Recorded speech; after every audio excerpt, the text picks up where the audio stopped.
It continues, my friends, as we begin a new week here.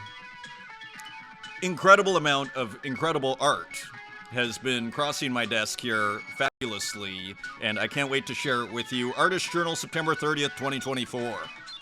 Searching for new ways of thinking, new aesthetics, new categories.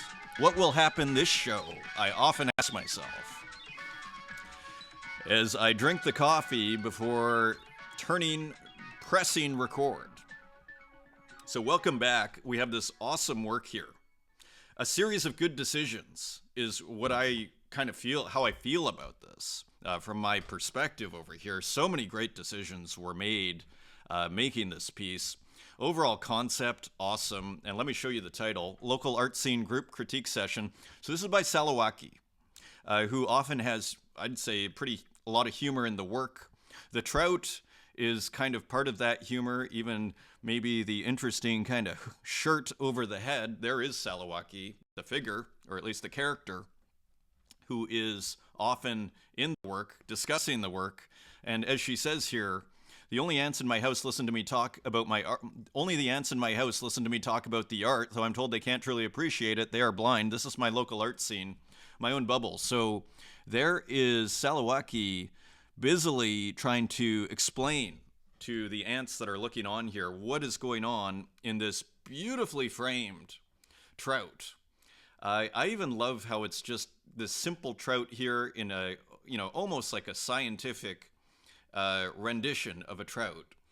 So many good decisions. The red frame, beautiful. Even we're gonna see. Let me show you something. Another great decision here. This was like the work in progress. Sneak peek of the one-of-one work we'll be listing today. And there you see, it was a red shirt. I think nice move. Even the ants were brown before. And then Salawaki, look, they're black and brown here. Great decisions. Turning the shirt white. It's a really, really nice work. And even the way it was sold as a one-of-one, good idea.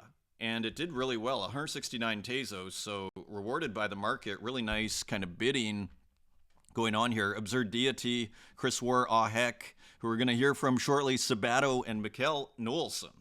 169 Tezos, which is $125 for Salawaki's beautiful work of this GLB, made using Blender. Remember, Marietta also uses Blender. I think we're going to see Martin Joe with a hilarious work later in the show using Blender. So very cool. Digital sculpture, so to speak, virtual sculpture. I remember there was someone who was saying, who I was talking to maybe 6 months ago, I think it was late spring, who was saying once the Apple Vision Pro came out, they decided they were going to speculate on digital sculptures because this is going to be the next big thing. Oh, that was hilarious. Maybe it will be. So who knows? And what would this look like in Apple Vision Pro? They're always a little hard to navigate sometimes when you get off center here. But here we go. So just a great work, hilarious work, and kind of a mirror of kind of the show to a certain degree. So really cool work by Salawaki to get us started here on a Monday at the beginning of a week. Big show on Wednesday. Mumbleboy on collage and digital art. This should be awesome. Really looking forward to doing that. They actually did a bit of a warm-up show yesterday. And of course, I follow Santiago. I was looking at this poster, though, that they put together. Even the title, World Talk with Mumbleboy, Little Cakes, and Santiago. I don't know if they plan on doing this again. Like, Mumbleboy messaged me, who I guess doesn't talk about his art very much, so I guess they did a bit of a show here last night. This is a great, I'm excited by, this should be a show, is what I'm saying. World Talk. And then you have 3 cool digital artists on from around the world. 9 p.m. in Uruguay, 9 p.m. in Japan. I mean, this is, how cool was that? People responded pretty favorably as well. So very cool there. So Mumbleboy is going to be on again on Wednesday. So that should be rad. In New York for a couple of decades at least, or was in New York, not sure. We'll get the deets, all the details on this Wednesday's show. So that is coming up. and that is on the X feed, and that is on X. Comment/show Eco Textile Studio. So now this is relating, I think, to the Whitney, just to give you some context here. Many professional artists use some kind of link tree to direct their audience to various platforms. It's a subtle form of advertising. Maybe some traditional galleries haven't found a new way to advertise. In fact, I don't think there was ever in history such a need for this upgrade in the field of advertising physical art. Let's finish. Maybe physical museums and galleries need a new form of advertising. It looks to me this may be the issue for the YouTube Whitney Museum of America. Yes, we're noting last show how quiet the Whitney's YouTube channel was. Like a couple of hundred views. And I was mentioning it to show there didn't seem to be a lot of enthusiasm going on. Interestingly, I went to MoMA just out of curiosity, like today. I think it was earlier this morning, maybe last night. And there were thousands. Like, so MoMA, but Whitney's a bit more, as they say in their mission, it's a bit more contemporary. They try and do living people, but they'll also have the huge Warhol show. But they try and make it contemporary, so to speak, or last 50 years, let's call it. So anyways, all interesting. Yeah, so just interesting. I see the lack of digital art in traditional regional gallery systems as a concerning issue. It's very interesting. It's very interesting. That shouldn't happen. I'm about to launch an academic paper to address just that in the form of a temporary solution. By all means, feel free to share. Send me the link or post it in the community. I'll happily bring it up on the show. Because of the resistance against digital art by ordinary audiences all around the world.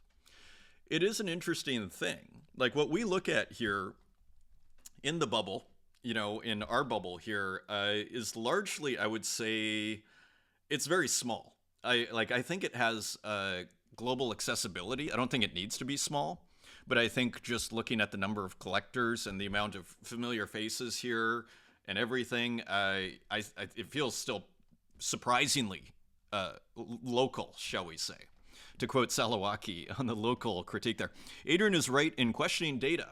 It's important to question. So I think this is artists, programmers have the means to create a new wave of promoting physical and digital art.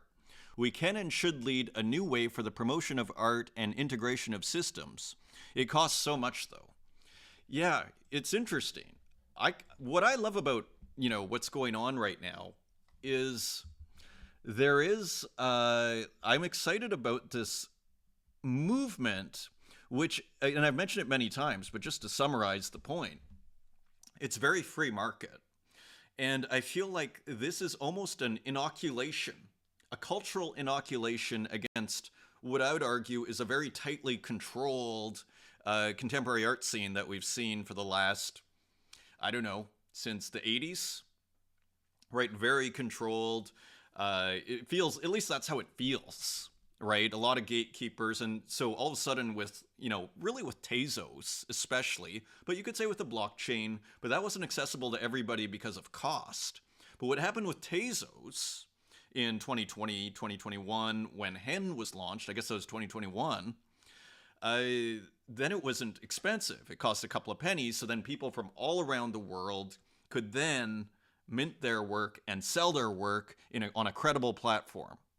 And in a free market where there were basically no gatekeepers, you can get on X, or Twitter at the time, and go and market yourself and build an audience for yourself. And to a certain degree, there was nothing in there that felt like you could say that this wasn't credible, like in the same way that you might with, Walk sells art on eBay.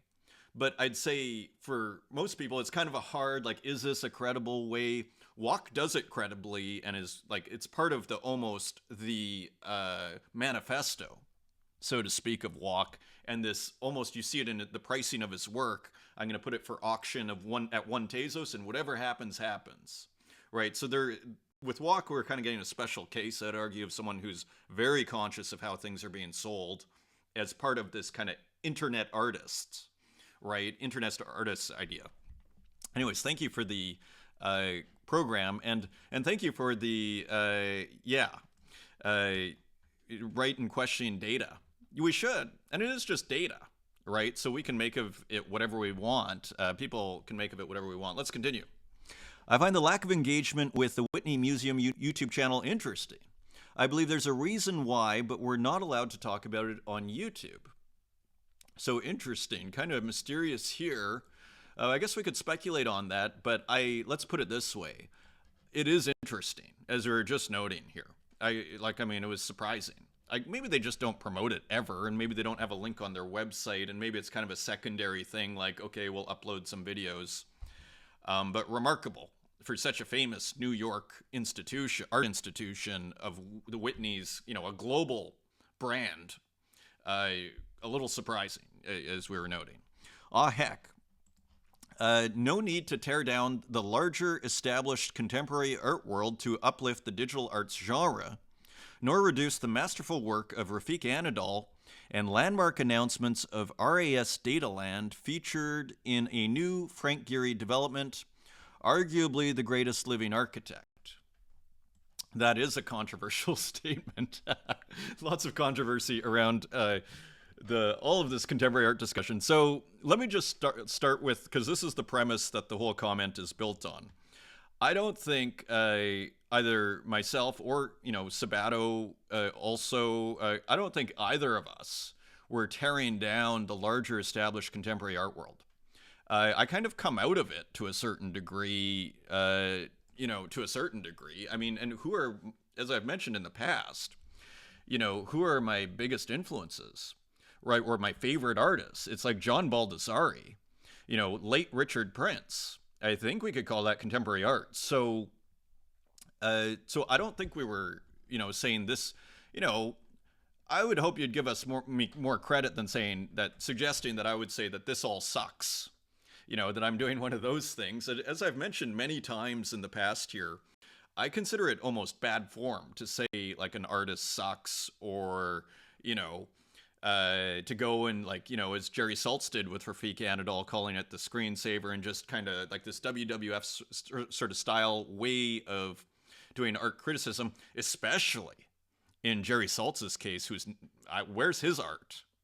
So with a lot of people give him a ton of credibility. I say, with what credibility does Jerry Saltz speak when he throws these rocks at other people's work?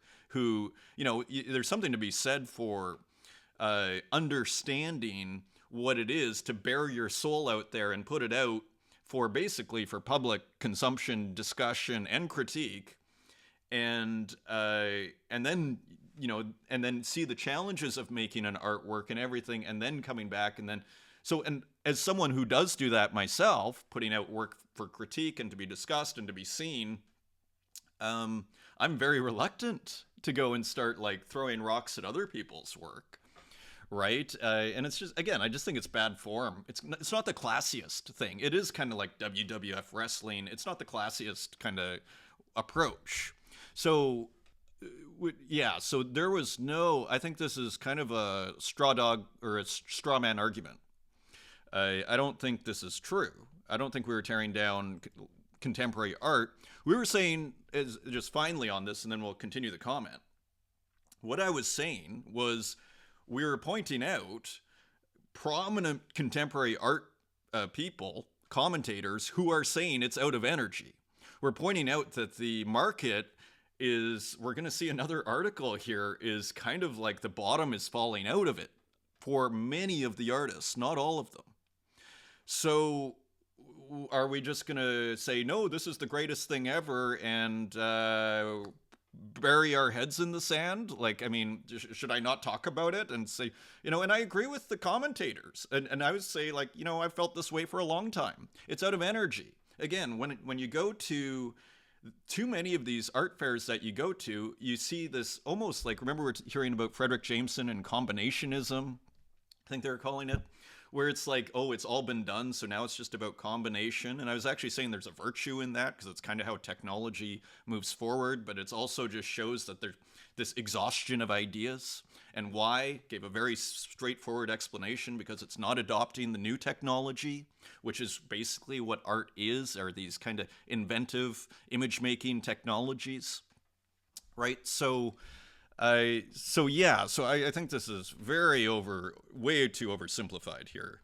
And it was, yeah, and to uplift, like, I mean, so you wound me, Joshua. You wound me here, but let's continue. All of the artists you mentioned will have their day in the sun, but no need to compare here. As it downplays the significance of this news for AI art en masse, so referring to Rafik Anadol. My point with Rafik Anadol, again, I don't think I tore down his work. What I said was the establishment, as they like to do, you know, whether it's the art media or the museums, it's like where it's like, okay, Rafik Anadol is the be-all, end-all of AI art, and we don't need to listen to anybody else or talk about anybody else's work. And it is just a given.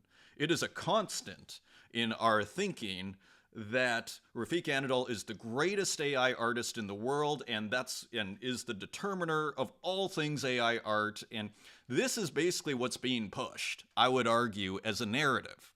And I think it's completely legitimate to point it out and to question that and say, well, is this true? And that's not to say that Rafik Anadol's work is bad. Who said that? Again, that would be in bad taste. I don't think that helps me. I don't think, like, from a purely pragmatic level, I don't think that it's not a good look.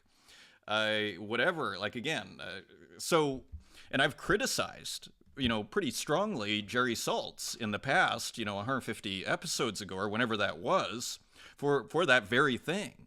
Again, it's not it's bad form, in my opinion. So that wasn't being done. And I think it's debatable because now, again, I think it's fine.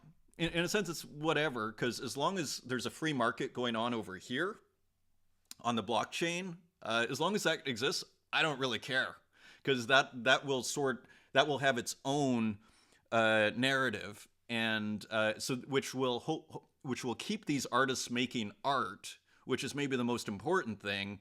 And so that that AI art also develops, and it's not just like, oh, you're going to be left out in the cold because you're not recognized by XYZ art magazine or XYZ gallery that you have no connections to in the, you know, Amazon forests in Peru, right?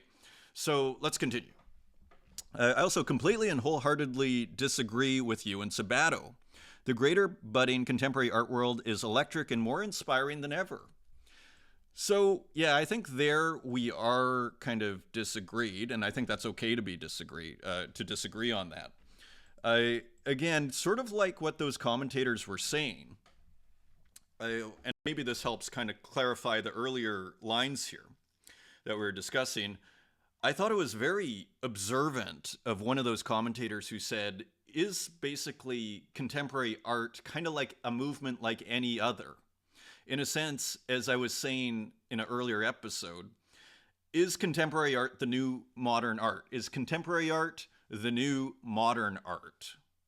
And what I mean by that is it just like a movement that kind of, it happens and then it kind of ends, right? And then there's a postmodern art or other stuff, pop art, abstract expressionism. I guess that's abstract expressionism was probably the pinnacle, or not the pinnacle, the end state, one could argue, of modernism, because I'd argue pop, you start to get into starting to feel a bit more postmodern, media landscape, irony, you know, all that stuff, right?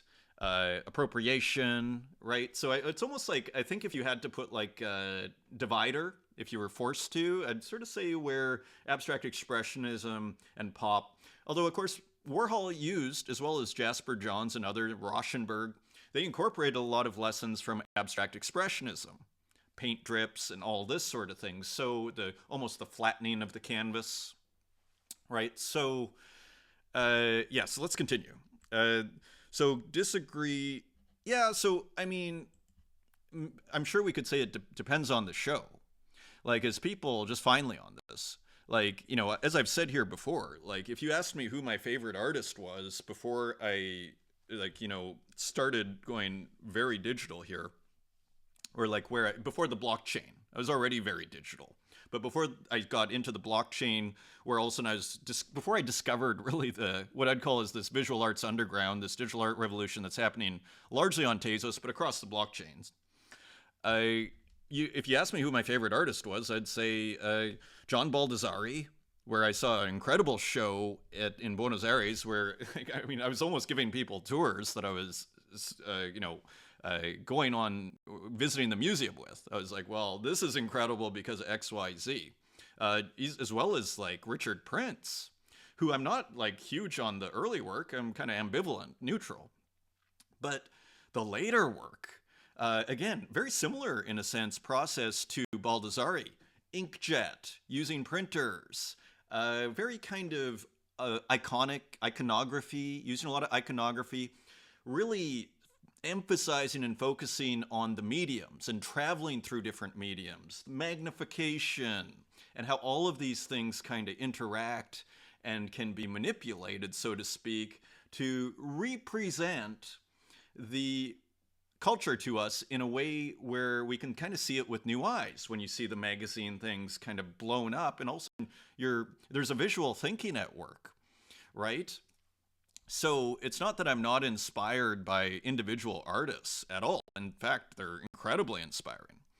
But I do think as a when you start isolating and identifying themes, what you might call essential characteristics of contemporary art, and when you do go to many of these shows, I think, you start to go like, it's not all good in the sense of too many times you leave and you just think like, that did absolutely nothing for me.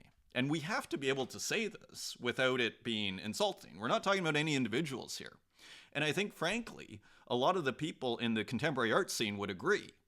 I'll never forget, and I don't want to go too long on this, we're only halfway through the comment, but I'll never forget, 6 months after moving to Berlin from Canada, I went to a talk at Spike Magazine, used to give talks close to the Volksbühne there at Rosa Luxemburg Platz, and that was one of the first things I started going to. And there was, a curator from Tate, there was a curator from another institution, and the curator from Tate had a whole bunch of problems because he was going to the Volksbühne and actually ended up resigning after 6 months because the pushback on him coming in with his neoliberal policies was too strong, and I'll never forget though, but because at that thing it was like, does the white cube still matter? And then there was so much of this kind of like what I called bubble talk, that I actually stood up and I was like, this is, bubble talk. This is boring. I'm going to these shows. Like, what are you guys talking about? And it was one of my greatest moments, actually. And my point is, though, was while I was having this discussion, the guy beside me is elbowing me and going, yeah, man, you're totally right. The woman in front of me, who I ended up seeing for a couple of weeks after that, hilariously, turns behind me and says, you're totally right. During this argument, kind of a similar argument to this, right? And then when I look over at the crowd and I was like, am I wrong? And people are like, no. Like, I saw all these people going, no, man. So, and finally, I shouldn't even say this part. The curator from a prominent institution who was not named at the end was like, well, I'm on back medication, so I can't argue this. It was an utter defeat. It was so all to say, people inside the contemporary art scene probably agree with this, and it's just like, and just finally on this point, I was out on Thursday with my friend, and he's like, we go to the show, and he's been an artist forever. He's been going to shows forever. And he's like, I just don't get it, but it's probably just me. And that's what so many people think. And it's like, I'm at the point where it's like, I don't think it's you. Like, can we just call a spade a spade? That wasn't the greatest show we've ever seen, right? So anyways, and then here we get some wonderful artists. I actually looked up a lot of these, Josh, and there are some wonderful artists. I'm not excited by everything, but really, I'll have to look at you could almost do a show on these artists. Maybe you should do a show on these artists. Is actually what should probably happen, because it'd probably be super good. There were some really impressive works here. The work's in an exhibition of all of these people who I'm not going to name, but they're listed here if you want to see. Great list of contemporary artists here. Josh has been doing the research and is generously sharing them here. Like, take advantage of this. I could keep going. Yes, I have a list. I spend all my free time in the museums and galleries, and just because 88% of what is seen doesn't directly connect, shouldn't dissuade you from seeking out the works that transcend. Yeah, you could say the same thing of art on the blockchain, right? So, of course, but it is remarkable. It is about 88% is about right. It's about right. It just triggers me to reduce it all as dead. Yeah, and I think the spirit of the conversation was I would argue it kind of is dead in the sense, or it's dying. It may have already died. And I'm not saying that as I say, I may have a small axe to grind on that because I do feel to a certain degree the general public has been disenfranchised by a overly pretentious contemporary art scene that's acting that's acting like things are more important than they are, but they actually don't know what they're talking about. Kind of a vapid scene. I mean, this is what I'd say is self-evident. It's just obvious to anybody who's spent time in it. So I just think that thing is starting to come to an end. And what's really kind of sealing the deal, and because what's been supporting that scene? Why is that scene not dead yet, right? Or hadn't been dead till recently? I would argue because the market continued to support it.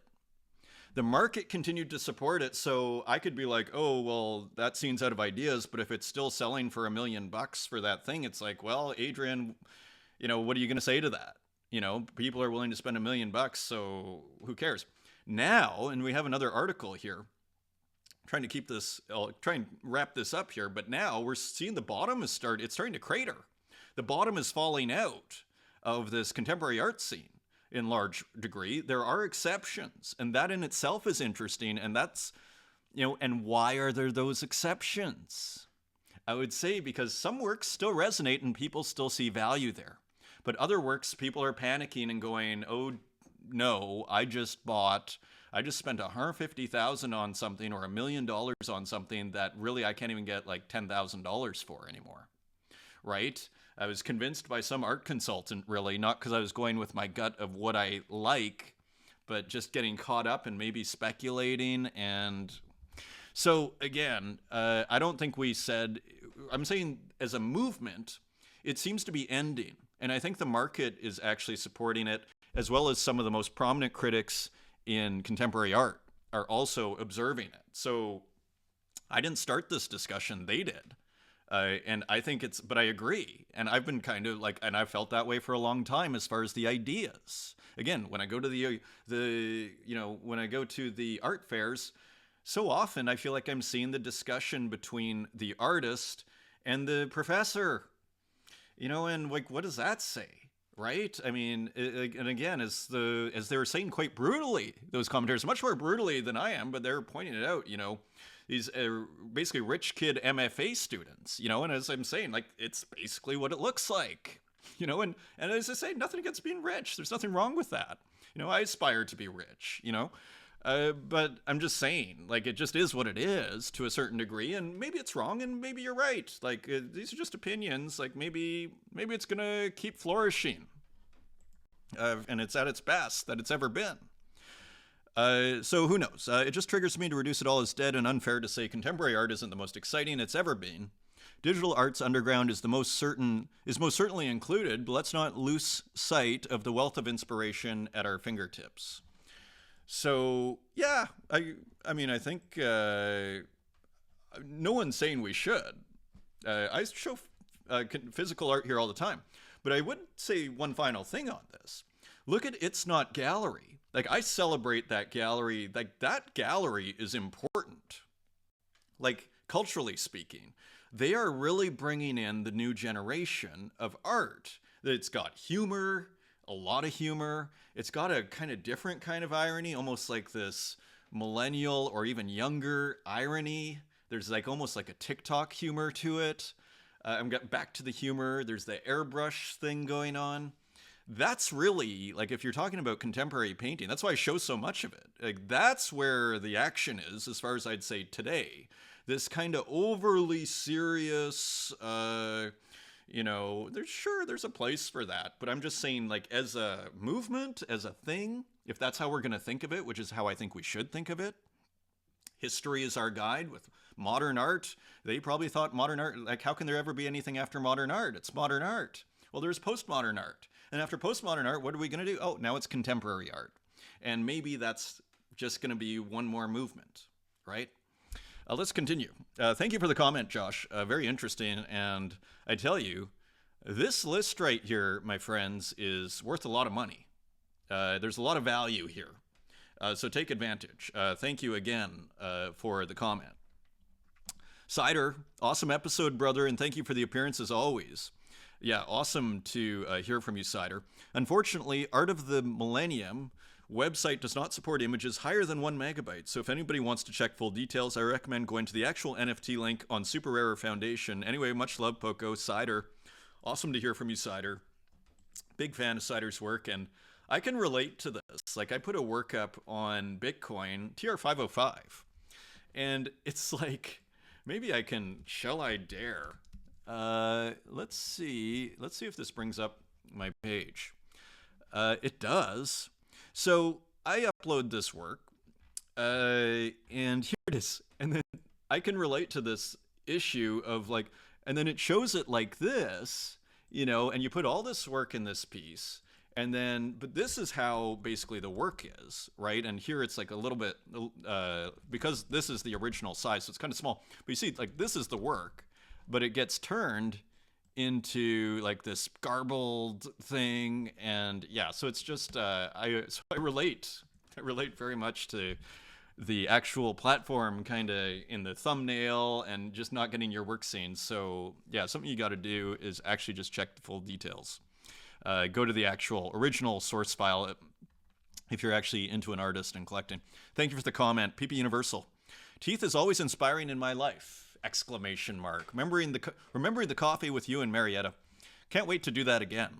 I'm thinking probably realistically, I'm hoping maybe next September or October, November, maybe October, November, maybe next fall will be the time I can go back to Argentina.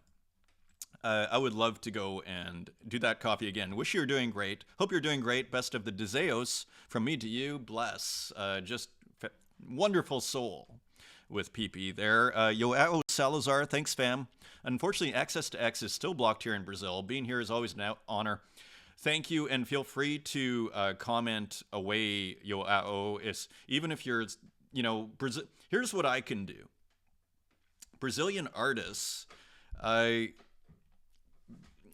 say it with some reservation, but basically, if you're in Brazil and you're putting out art, like, feel free to put a comment and saying, hey, got this going on. And I might not read every single one of those, but feel free to put it in the comments if you're just trying to get your work out there.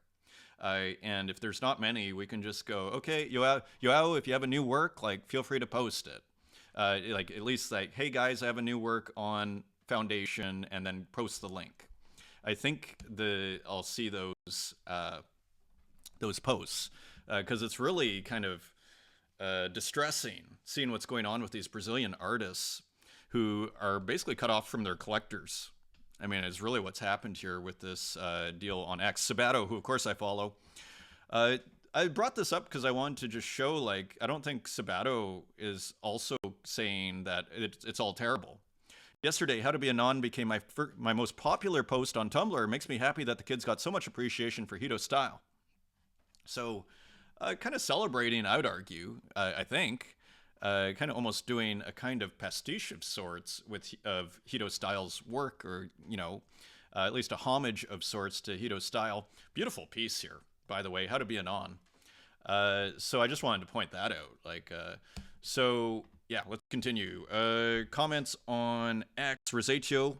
Always love catching your show. It's packed with insights and sparks a bunch of ideas for me. That is the greatest thing that could happen here.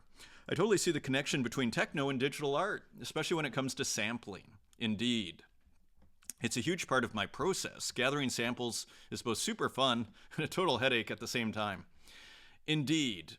I am just kind of working through myself how to organize things better so that you don't have things everywhere. It can be really overwhelming, so I totally relate and understand. Hasdrubal Waffle, awesome to hear from you. Thank you, Poco.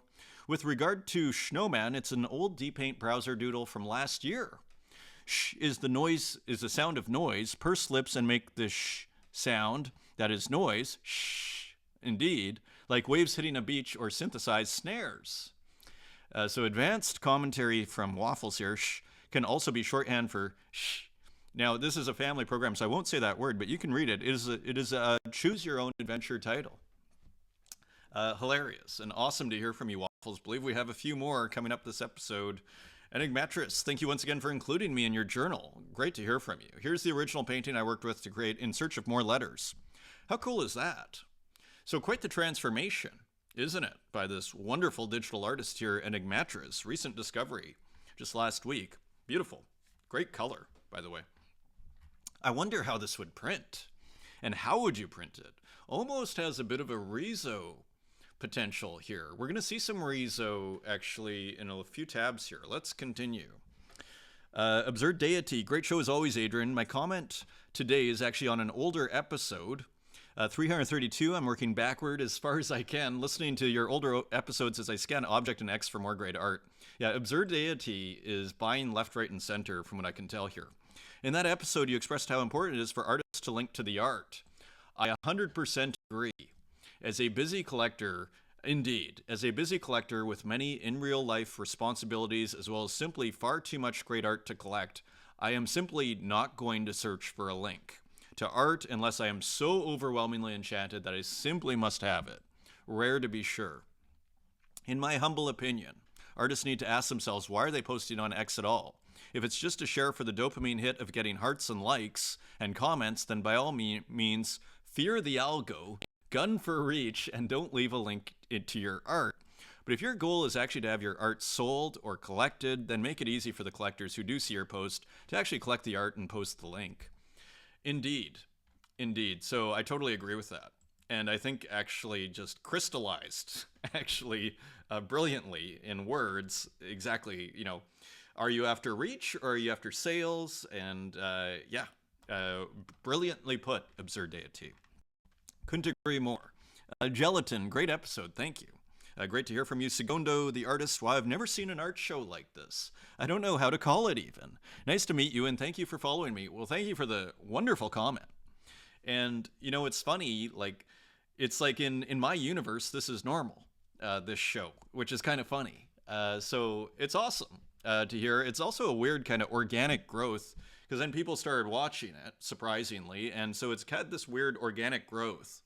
I'd say mostly with the Tezos kind of ecosystem, where really the people that really kind of started, and it was kind of, finally, it was kind of built off the object notifications, because all of a sudden I could go and get my news feed in the morning. It's like, okay, here's an easy way to get some stuff. Then I eventually, the notifications weren't working, so then I went over to X, and now I went over to many blockchains, went multi-chain as far as the show, and yeah, that was a decision too, right? Along with including pixel art and all those things. Anyways, thank you for the very nice comment there. Also, a brilliant comparison between techno and digital art. Thank you, Mamadou. I think it's important to define digital art crypto in its own new category with its own ecosystem separated from traditional norms, and the comparison you made is great. It is very analogous, isn't it, to techno, even in terms of how techno relates to the rest of the tradition of music. Like, it's kind of got its own kind of very punk energy. They tried to go, I was having a conversation yesterday with a guy who, a few years older than me, so it was like, you know, in the 90s, he was in like UK and kind of really a clubber back in the day. And yeah, like we were both kind of commenting on how it was kind of funny around the 2000s when you saw Jeff Mills bring in the Montpellier Orchestra, and then Richie Houghton trying to go a little bit more kind of arty, and how refreshing it is that that's not happening anymore, kind of hilariously. So anyways, hilarious and interesting. Glad you feel that way. Another vote in favor of the techno digital art comparison. In a way, when we compare it to techno, then you're a DJ playing in a virtual party. Indeed. I think I've commented on this in the past. Like, this is kind of your visual DJ, I believe I've introduced a show with. Indeed. Kind of interesting. Plastic Fantastic. When are you going to do digital art similar to Psytrance then? And it's hilarious. There's actually a wild, I don't even know the name of the artist, but there's someone I keep seeing on Instagram with these crazy, like, tunnels and everything, super high res. Maybe you've seen them. That's what I think of when I think of Psytrance. Anyways, let's continue. Thank you for the comment. Kiro, love this NUV 1914 piece.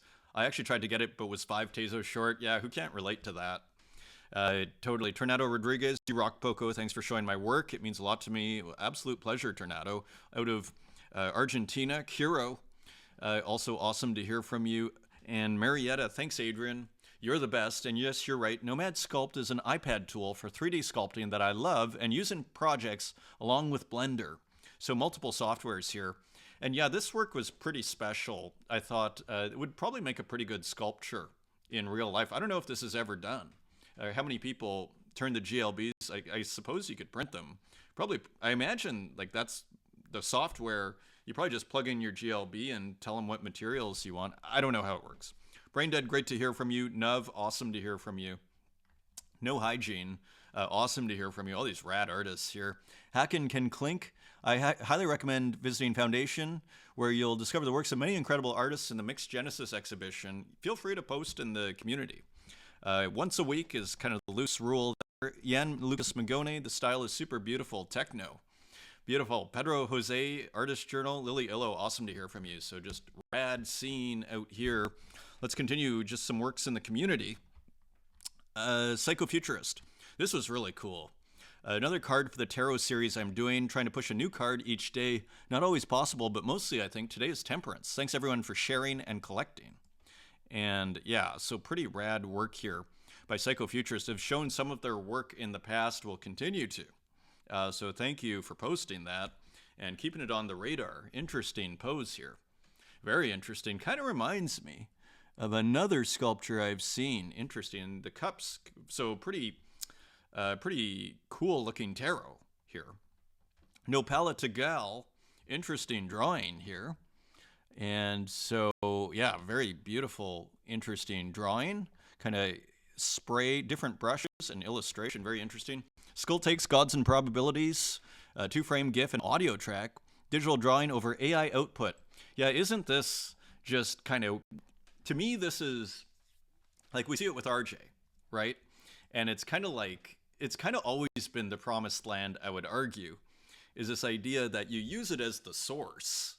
These compositions you gain on AI to just kind of, and then you go from there and you take that extra 2 or 3 steps and then the world is your oyster, so to speak. Like then it just gets kind of crazy. And we see how productive and prolific RJ is, you know, when you start to kind of nail down that process. Sound synthesized on a Chord Volca drum and chord and a Volca, I guess that's a frequency modulation FM synth. 1 Tezos, so available there. And there is your electronic music here. So cool work from Skull Takes. Thank you for posting that. Interesting piece. And finally, I think, here, let's go here. I think that was actually posted. Okay, let's go. Speed up a bit here. Zizo, thank you for posting. Kind of looks like AI, but not sure. For a contest. And Tornado Rodriguez, so this is coming out today, I believe. So thank you for posting. Beautiful Object 98, Microsoft Paint 98 works here. They're very popular and they sell really well. Flower.png, this is by Ugo Digi. Interesting piece here, nice textures. Very interesting with Flower PNG in the petals. And this one actually is later in the show. I have a new drop. I'll be honest, I'm for a healthy lifestyle, but I'm a little naughty, and perhaps that is the cigarette we're seeing here. Look at how cool this is, though. This is very nice. I wonder, this is a photo of a physical work. Very nice work from Ilya Barabin.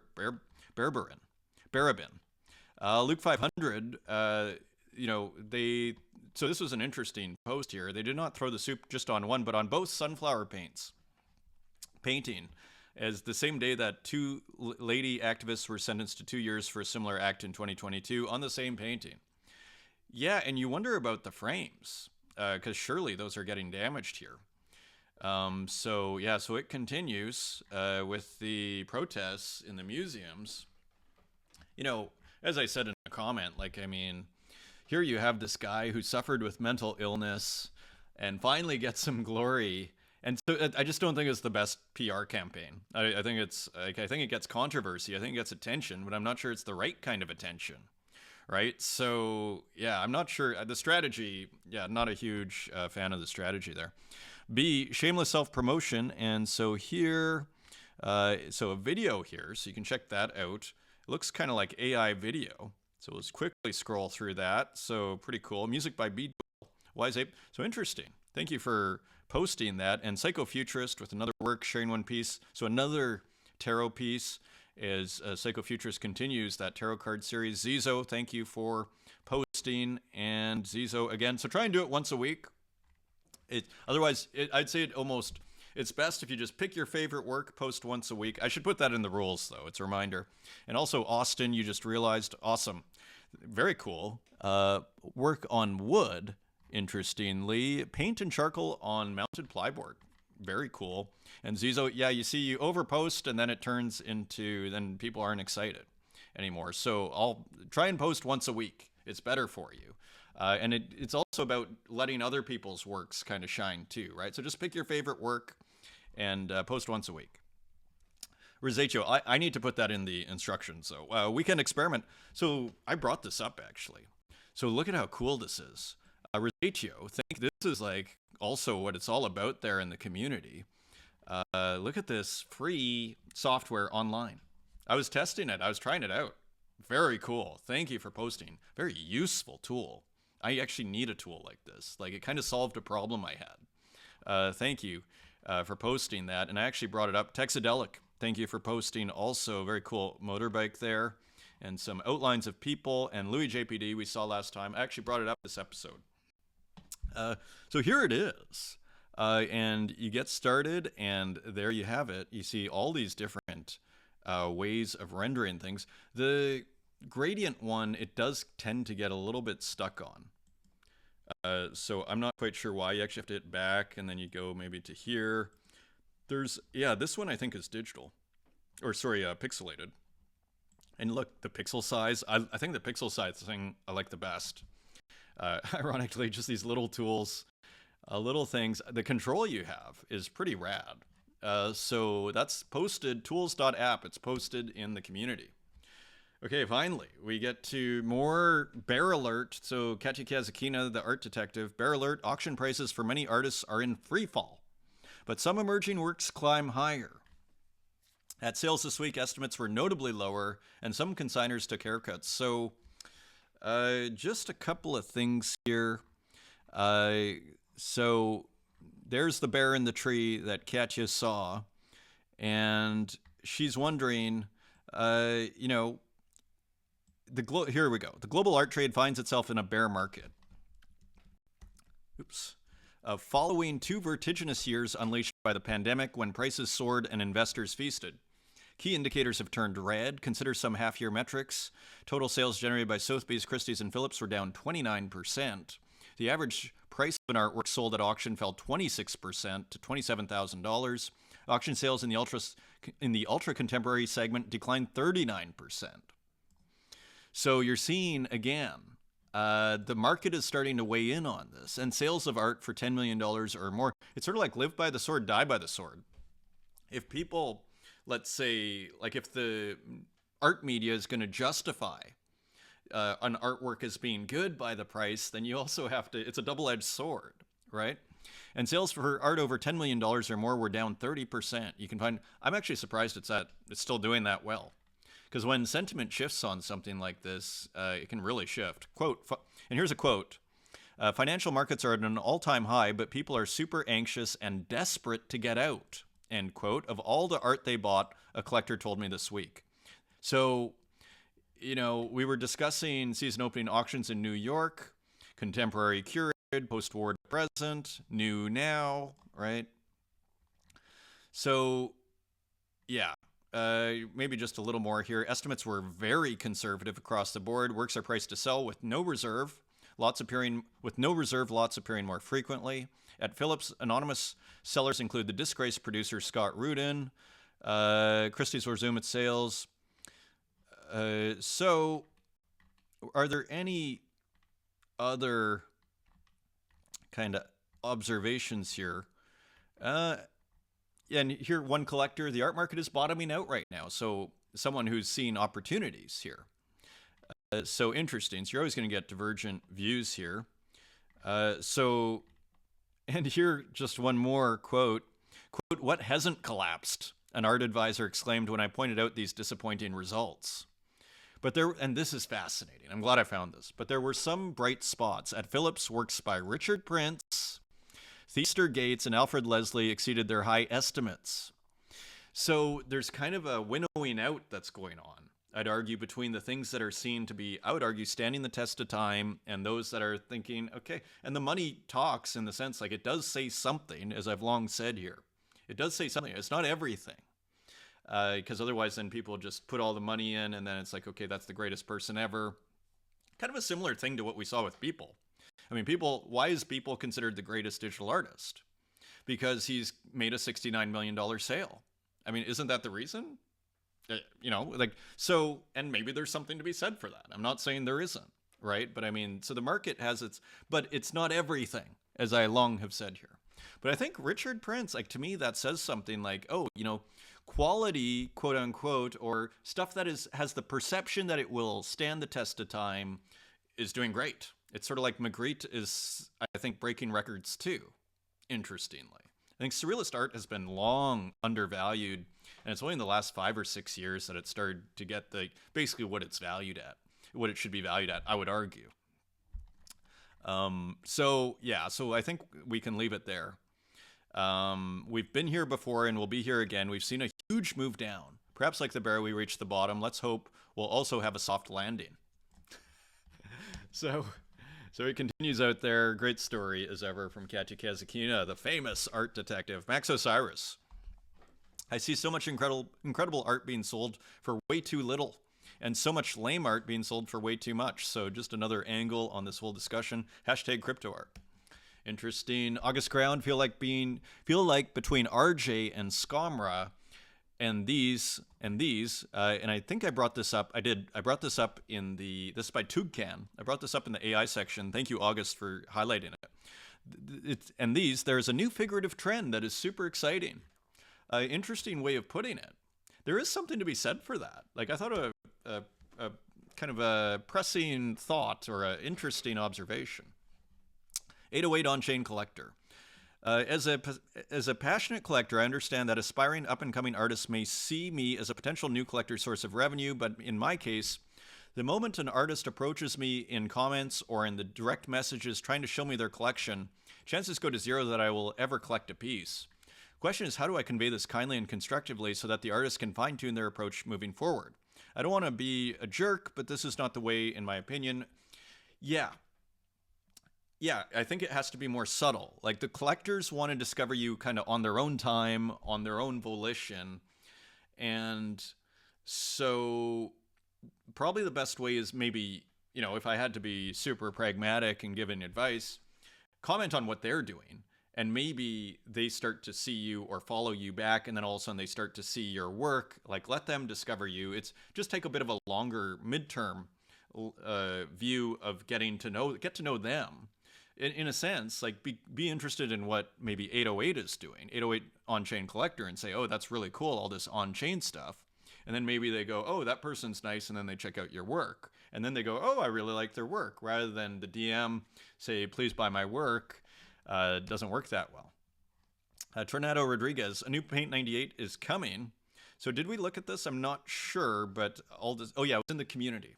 So awesome. So looking forward to that. I think that's today. Also, Jake Studios, a work in progress here, as we see. And we see again, and Jake had actually a very nice comment.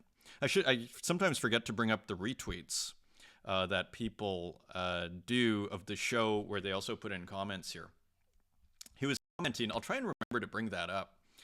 He was commenting on how he's like, yeah, Pocobelli, absolutely intuitive. I work very intuitively. I'm impressed that you figured that out. That's great. It's the power of actually making art, because then you go, well, then you actually understand a lot more of the psychology behind it, what goes into why people do what they do. Sometimes you're wrong, obviously, but it does help enormously. This came up in an earlier comment, I think, the other day. Like, it's important for collectors. They should probably try and make art. Like, if you're a really serious collector, you should try and make art, and maybe you get good at it. It happens. especially in this scene where you discover a new software and all of a sudden you're making very fun stuff. Cream Safa, it's like techno in the sense that you don't necessarily need to know how to make a classical music or know scales, frankly, to make techno. You don't necessarily need to know anything about music to make techno. And in a weird way, I'd say digital art is not dissimilar. Let's speed up here because I don't want this recording to get killed by going too long here. That can happen sometimes. Look at Cream Safa on the projector. The alchemy of scale, as I love to say here. It's just so powerful. Imagine you can just imagine what this is like being up close and personal with this work when it's that big. Amazing projectors. Here's more projectors. Clown vamp. Can there be too much of a good thing? Puppies on giant walls. Look at how happy these people look. And you just see the visual impact of scale. And projectors, it's very simple.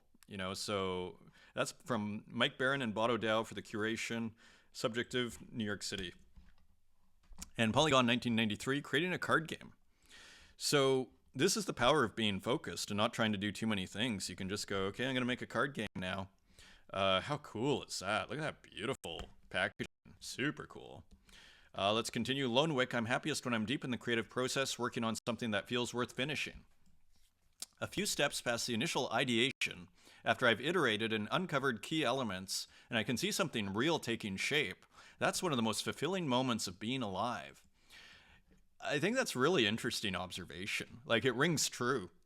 Like, there is nothing like, because when you start, of course, it's not a masterpiece when you put down the first line, but sometimes, when it starts to come together and you feel like you're kind of onto something, a really nice one, that's a wonderful moment. It's like, it's working. It's working. So great commentary. Look at this. So we've been talking about Rezo printing, which is kind of like the cheap version of screen printing. It's kind of like using a color photocopier, basically. It's called Rezo. And look at this. So you see the power of Rezo, because you get that offsetting physical element. And 20 frames, started with 24, but didn't survive. Pink, Sunflower, and Aqua, only 3 colors. That is incredible. Is that right? Pink, Sunflower, and Aqua, and you get all of these different colors. And you see the offsetting, brilliant. Like, there's a lot to learn here of just like the power of Rezo and pixels. I've been noting that for months here. A couple of months at least. One don't knows, I don't knows, with a nice digital print of a works that were sold at Sotheby's. So as I say here, a different iteration of the work. This is the physical print. Totally legit in my opinion to sell prints of digital works that have sold. After all, I mean, from a legal perspective, you own the copyright, right? So why shouldn't you be able to do that? So very cool and nice production as ever from One Don't Knows. And here, so Bazaya actually left a comment a couple of episodes ago that I want to bring up. And just kind of very topical work here by Bazaya Yeezys. And here, the Hannibal Lecter mask. So this looks like a digital painting. Because I was wondering at one point, what's AI? Because there seemed to be some AI in some of them. This is a digital painting, edition of 10, and sold out at only 5 Tezos each. So Bazaya putting out a ton of work, and here is the comment, which I want to bring up. Amigo, the first one, Frida, is AI, and Photoshop is an everydays with AI that I made during 30-minute days. The second one, Ricardo Smith, is 100% Photoshop, is a mint from 2021, so no AI. AI wasn't even between us as a tool. The lines that you see are the layers that I use in almost all my works to give the simulated oil on canvas, and that's what I thought was maybe AI. So apologies, Bazaya. They are present in most of my works since I entered the NFT space. So yeah, you don't want to get thought of as making AI when you're not, but apparently some of the works are AI, so yeah, so anyway. And here are some of the works in question. Of course, I follow Bazaya. Looks great, doesn't it? Very cool, kind of like, it looks like a trading card series. Love the pink, that Bazaya pink. Awesome. Here we have Rat Cloak with this gorgeous work. I guess it just concluded at auction, and howdy do put in an offer right afterwards, hilariously. 150 Tezos. And here, beautiful, beautiful, beautiful work by Rat Cloak out of Ukraine. Look at this painting here And again, seeming to use a couple of different brushes here. And look at all this great kind of expressions here of these people on the boat with the yellow eyes. Kind of reminds you of German Expressionism. This person, yeah, I mean, just interesting, beautiful, beautiful painting here.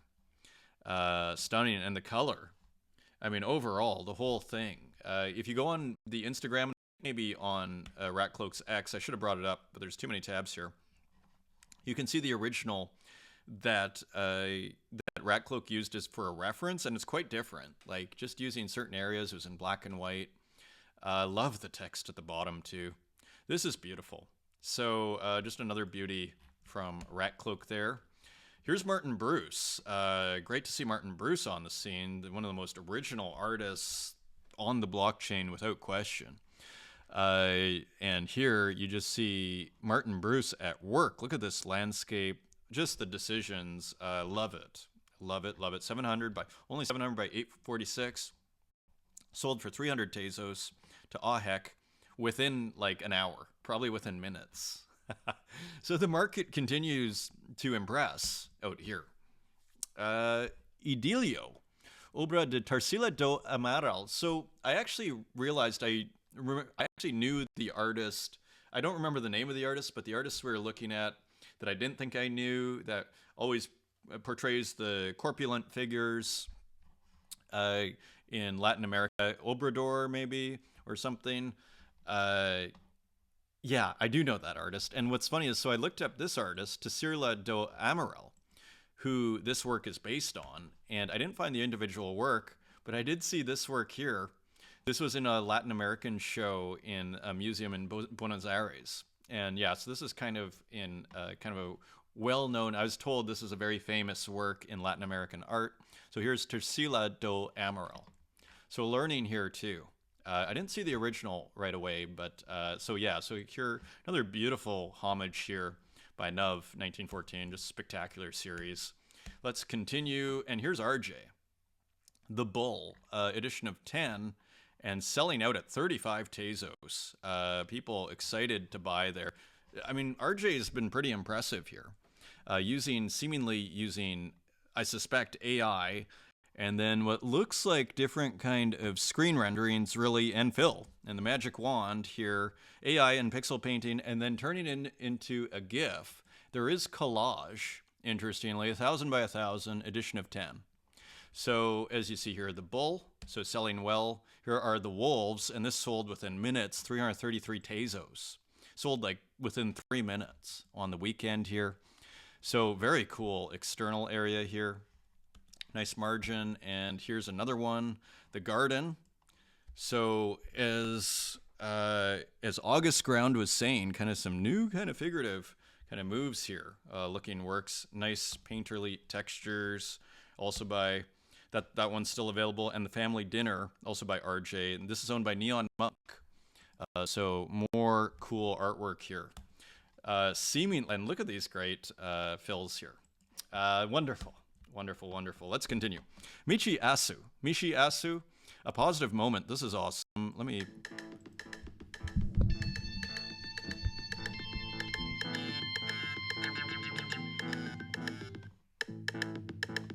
Wild artwork here.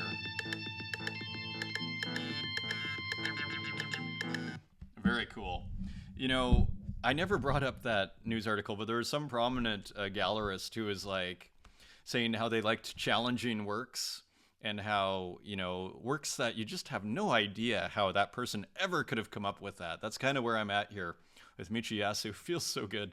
Edition of 1 sold for only 12 Tezos to Stanley. Nice pickup. And Hasdrubal Waffles on Rodeo. So it continues with waffles. Let's just see if this loads up. Indeed. So this is called Performatives. Interesting title. And we see more of those double eyes. Love these double eyes, or triple eyes in that case. And just outlines, just having fun. Just gorgeous work. Let's see, Gary Larson. A little bit more animation in this one. So again, and you see all these different kind of textures. What I love is every one seems to be done in a different way. Like here you see like almost like this different kind of rendering. It's quite astonishing. And just it's probably easy for Waffles. You imagine, like it's just having fun. Like in here, it seems to be a different kind of rendering, you know, and there is trouble in my way, so a little bit of text being repeated just makes it all look so easy. Very cool. So those are on Rodeo. Another work by Zozo, Narcissus, classic Greek theme. Let's see.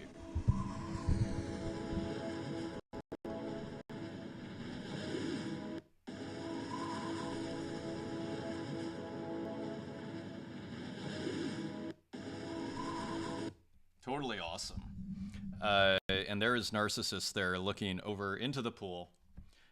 Brilliant. That sold to Bullseye 180 for 60 Tezos. So nice work, Zozo, and looks like sold same day.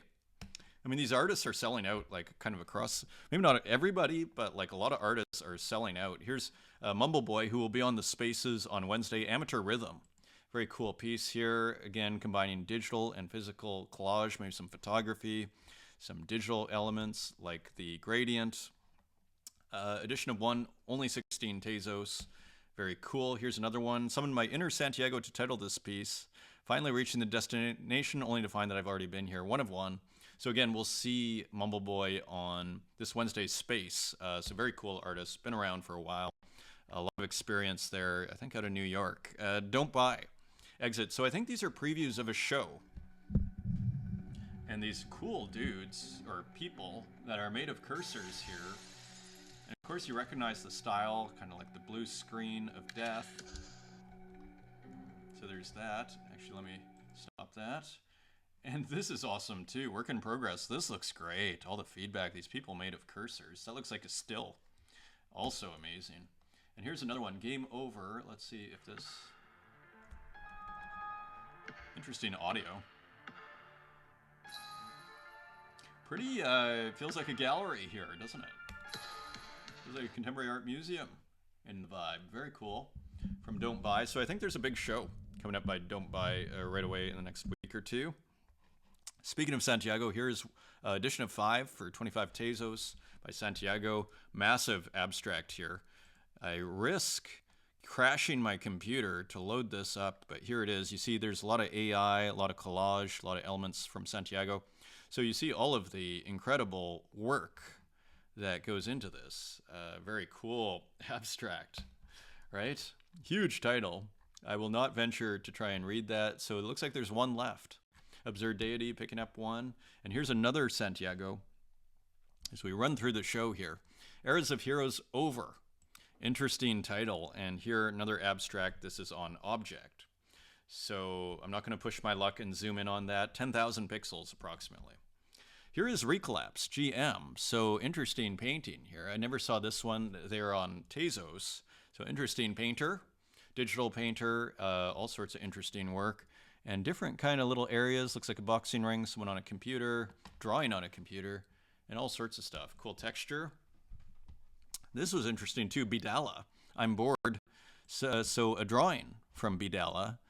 Where I think we often see, I guess it's kind of painting and collage, kind of a different kind of look on this one. Cool painting.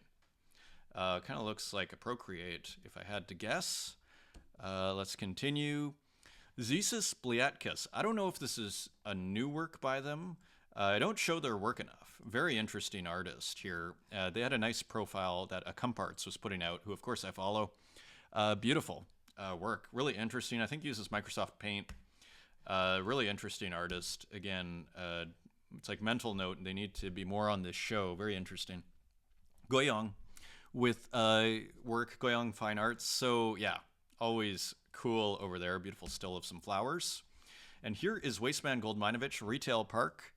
There's something kind of poetic about this work and almost kind of surreal in the elements all being kind of separated like this. There's the crow. It's like this, you know, formula. You know, this calculus of sorts is going on here of these different elements, you know, being brought together. It definitely has a very surreal kind of feeling here, and even the light. Cool work by Wasteman Goldminovich, 10 Tezos, and I believe 2 left. So almost selling out there. Very nice work. And here is Peepee, Universal, with some humor here. Encontre la solution. So it looks like a toilet with a rocking chair. So kind of hilarious there from PP. Interesting piece. And continuing, here's Ilya Barabin. This is an edition of 1 for 100 Tezos. Photo of physical work, A3 brush, A3 paper, airbrush. So very nice piece here from Ilya Barabin, A3. I wonder if the physicals are for sale as well. Very cool from Ilya. Continuing on, everything looks like it's going well. Jake Studios minted a wrong file. So kind of a different feel in this one. It reminds me of Waffles in the sense of just like, let's just go wherever the direction takes you. Look at this cursor. This is like, it's interesting. I love the experimentation. I admire it. Makes me want to, like, there's nothing in a sense as an artist that's funner than when you feel like you're breaking new ground and it's kind of working. It starts to feel like very exciting. So all to say, minted a wrong file, edition of 1. I applaud the Act 15 Tezos at auction from Jake Studios. Here is Cesar, Tat Longari, edition of 11. And so interesting piece here. Contemporary figures here out in the street, even a little bit of camouflage, and this tinier figure here with a skull. And then boxer, house on fire, interesting work. Made with a smartphone, 3,500 by 4,000. I always kind of have a soft spot in my heart for that. Very cool, edition of 11, selling out at only $220. Free. Ezra Eslund, so Drive Baby. So I almost show this with hesitation because there's so much tragedy out there, but of course that is it's kind of satire of violence is really Ezra Eslund's out of Turkey's kind of subject matter. So almost in the tradition of Warhol's Crash a little bit, but those weren't humorous. Anyways, I'm not sure if this is supposed to be humorous, probably. Of course, I follow Ezra. Edgy work. Had to show it. Shinayo Moriyama. And I think Sabato might have retweeted this. I thought it kind of a cool work. Interesting piece. These rabbits here tearing back the paper, showing more rabbits in the hay, seemingly. Seba Sestero, who of course I follow, and met over in Argentina in person. Does illustrations for the New York Times and everything. So many talented people here. Maybe get them on the spaces. Here, just interesting. Someone reading with the books, kind of flying out here. All this kind of psychological imagery lends itself perfectly to newspapers. Enigmatris. So more ASCII works here. So this is pretty cool. Kind of like a diagram here where you see the car being mirrored up here. A very interesting piece there. And here's another one of a car, different kind of composition, but almost using these old ads. Very interesting. And continuing on, here's another one, the ASCII Vacation on the beach. And you see here the experimentation continues in this even cool green text over top. A lot of experimentation here. I love it. Not just sticking to that one process, but just adding, being very experimental and kind of free-flowing with it. Very cool.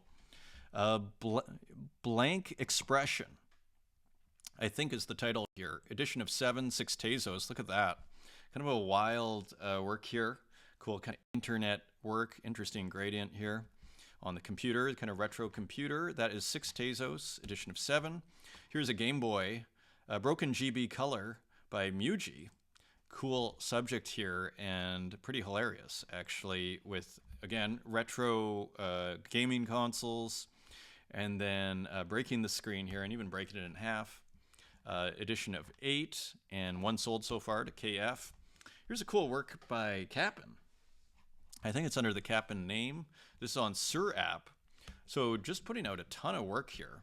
I don't know how to, I don't want to reload the page. Oh, here it is.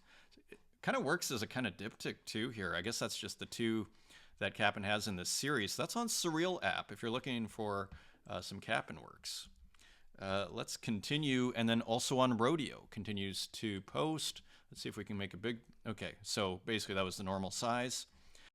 Great color scheme on these as well. We have 3 part of this Jam pixel art series, Jam 11 here, and Jam 12. So putting out 3 at a time, almost with Rodeo's kind of structure, mirroring Rodeo's structure there. 3 per row. Uncle Arrived, this is Stalamir, and sold for 100 Tezos. This wild pixel art work, kind of sci-fi pixel art, very cool. It looks like a dragon.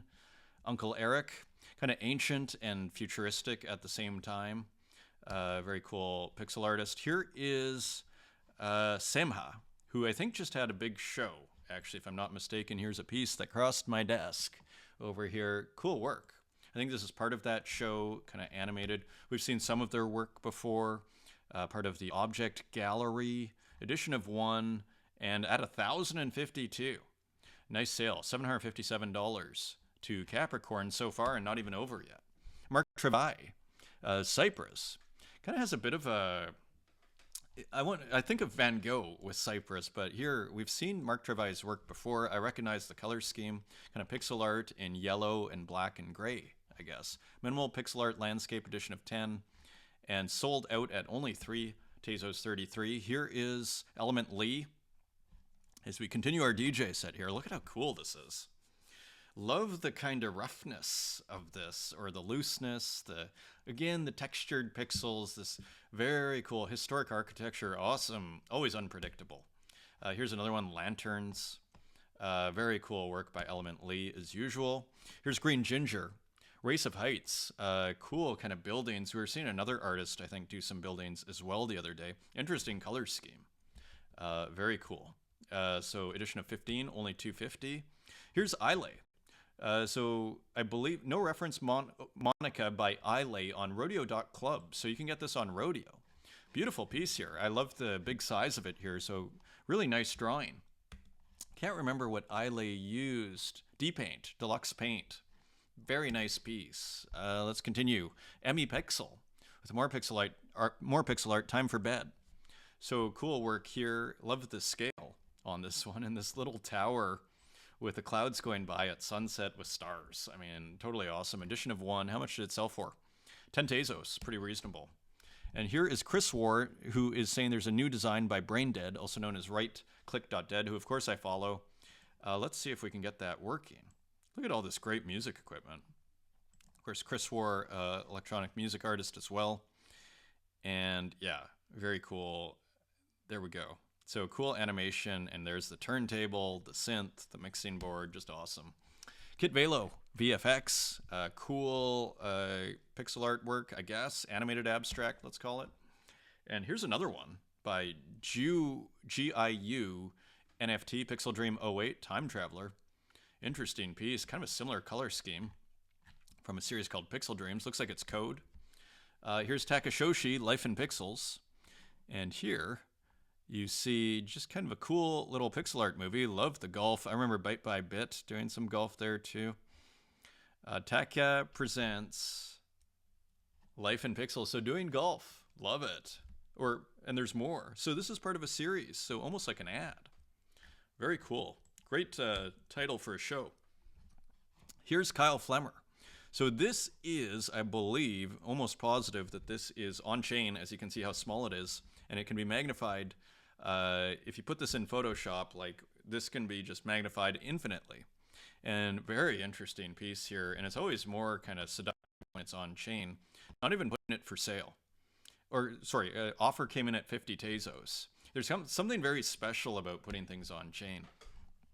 Uxine, favorite place to be. This was posted, I think, a few days ago, September 24th. I just love this landscape. Like, it kept appearing in my bookmarks, and I think it's just a really original way of portraying a landscape in GIF format. Very cool. Let's continue. Nicholas Sassoon, Elevation. So more kind of natural landscapes here using this really cool kind of pixel art style. I adore this one. I'm listening to Duran Duran in the last 24 hours, Lady of the Night, and this kind of love the feel of this one. Very cool work. It's actually a really long piece. It's 1,083 frames, so we're not going to watch the whole thing. It's a huge file, 260 megabytes. Really love this piece though, by Silva Santus. That's an open edition, only 2 minted, available for another 3 days, $420. Acid Boy, Good Night. So just cool psychedelic abstract from Acid Boy. And here's Lena Eckert, Silent Light. Cool little, what would we call it? Animated abstract, kind of a little bit psychedelic here too. Very cool piece. That's a minute, so we can't watch the whole thing, but maybe I scroll through a little bit.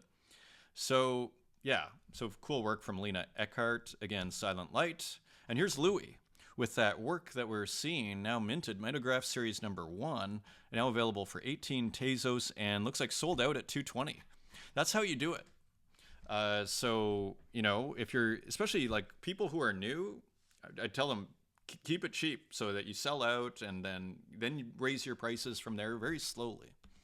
Very cool. Mitograph Series number 1, cool title. And we saw that work yesterday too. And here's another one by Louis. You Can Still Dance When Trapped in a Box, edition of 10. Still available, but not for long. 5 gone. And let's see. Get the ball.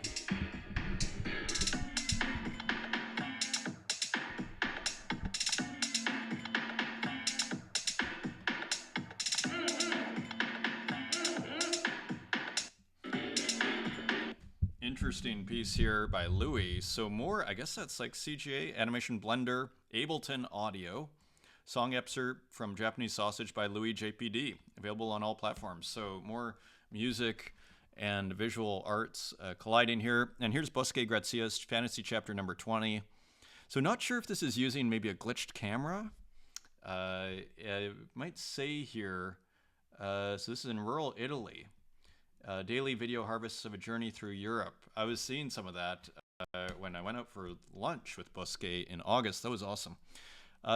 Klaus with a new work, Composition number 327. In this epic series here, cool textures, beautiful piece from Klaus, edition of 1, continues to sell, 23 Tezos. Here's Simulacro. Art is not a thing. Remember, art is not a thing.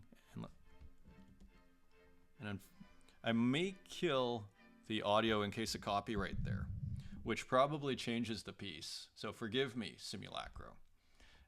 Great to see Simulacro, though. So cool work here from Simulacro. Art is not a thing. Of course, I follow them. Met them in Buenos Aires. That was awesome. They're on that special episode.